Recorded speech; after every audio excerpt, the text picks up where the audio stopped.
the first challenges is indeed to get the data. I think the consumers and the person just interested in any marketing services understand data is their personal data is increasingly a currency. So the marketers need to come to them with appropriate content, with something that really is going to be of value. There is so much competition, so much noise, so to speak, on the various channels that the marketers must stand out by proposing something that is absolutely relevant. And it's only in that context that then customers are going to be sharing their data. So that's the first aspect, how to get access to it. You have to have the right offering if you want to get this data. Then the second challenge is really how to use it and have a consistent view of the customer based on the various inputs that they are going to have, how to have the best quality. We've looked at many technologies, we've looked at many know your customer kind of community initiative. It remains a challenge. Now the information about the customer is more and more fragmented as the channels go and such. So the challenge for the marketer is to rebuild this persona, this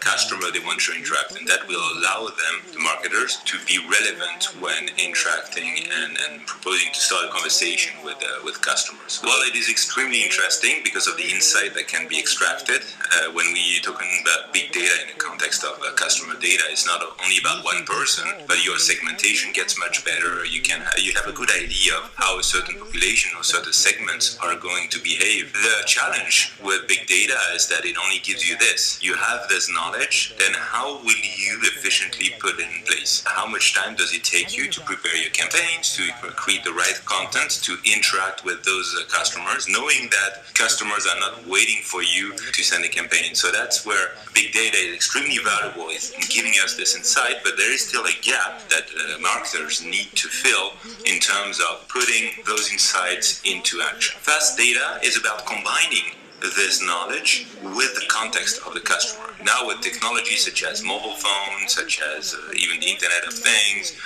also the data that is flowing on the various channels, there is an ability to build in real time the context of the customer. Where is the customer? What is he considering? Maybe even on social network channels, being able to capture a notion of intent. So then fast data allows the combination of capturing this intent with a better image of the customer that typically comes from big data. And fast data then allows marketers to take action in the moment about this customer. And this is where we see many telecom operators, as an example, really now have campaigns that are not defined in weeks or months, as it was the case before, but just looking at the insights they get from big data, looking at the customer behavior almost in real time, they're able to set up campaigns in just a few days, if not hours, and then be able to have relevant offers that usually increases their revenue and the take-up on those offers. I think the approach to those projects is very important. While you could try to model the whole world and find all the data in the world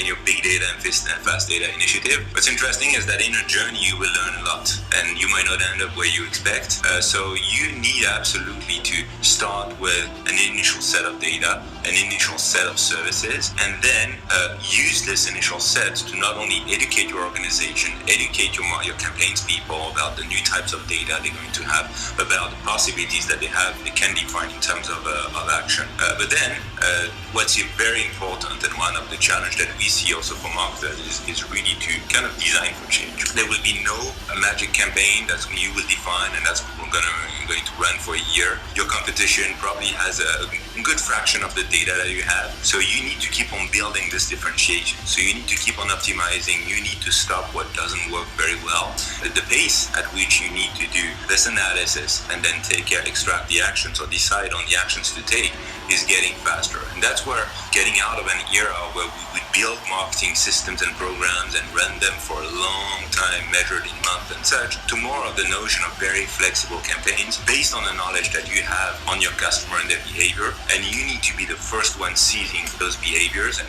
be the first one to make an offer, knowing that maybe in a few weeks that will not be as efficient anymore and you will be looking for the next one. So that's a key aspect. There is a wealth of data that is available around us as marketers. if you look at the typical landscape, there's a wealth of systems first. But what we tend to do, as an example, in my team, is more looking at the data first, getting the data right, having the right systems to have data that is fresh, but is absolutely valid, that we trust. A customer is what we see. The results of the campaigns are what we see. And it's based on this foundation of absolutely right data that we can then define the actions that we are going to take. And then get ready to change all the time, fail fast if needed, and then make sure that you can scale what has been working well. It's very close to what you hear from startups in Silicon Valley and all the innovative places, but it's kind of a marketing innovation, and it's really based on a very good understanding of what your customers are doing, trying to predict what is going to work. Some of the things you'll do will work, some of them will not, and it's in this ability to understand this quickly and sort it out that you will make a big difference between just doing marketing as usual or a great marketing campaign.